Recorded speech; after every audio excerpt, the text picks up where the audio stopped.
যে অনুতপ্ত হয়েছে, ঈমানের পথে ফিরে এসেছে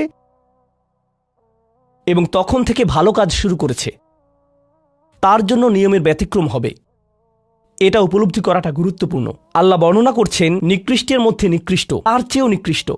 আর তারপর বলেছেন এমনকি সেই ব্যক্তির ক্ষেত্রেও যদি সে আমার কাছে ফিরে আসে, আমি তাকে শাস্তিতে নিক্ষেপ করব না। কিন্তু এতটুকুই যথেষ্ট না।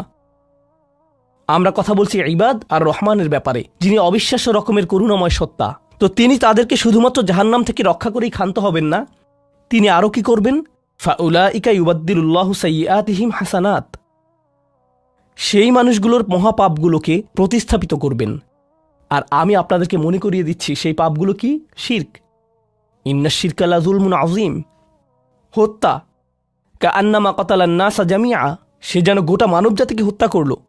এবং জিনা, ব্যভিচার, সবচেয়ে বড় পাপ এগুলো। আল্লাহ বলছেন যে পাহাড় সমান তাদের এই সমগ্র পাপ কাজগুলোকে আমি প্রতিস্থাপন করে দিব ভালো কাজ দিয়ে। কিন্তু তারা এখনও কোনো ভালো কাজ করেনি, তারা এখনও নামাজ পড়েনি, তারা এখনো ইবাদত করেনি, তারা এখনো হজ করেনি, তারা এখনো দান করেনি। তারা মূলত যা করেছে তা হলো অনুতপ্ত হয়েছে। আর এখন থেকে তারা ভালো কাজ করবে। আল্লাহর জন্য এতটুকুই যথেষ্ট।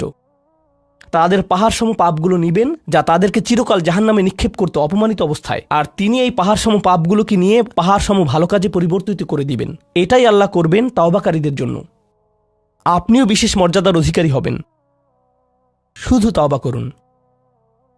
তো আপনি যখন বসে বসে এটা শুনছেন আর ভাবছেন আমি তো বেশ বড় ভুল করে ফেলেছি, এখানে হয়তো এমন কেউ বসে আছে যিনি কাউকে হত্যা করেছেন, এরপর জেলে গিয়েছেন এবং মুক্তি পেয়েছেন।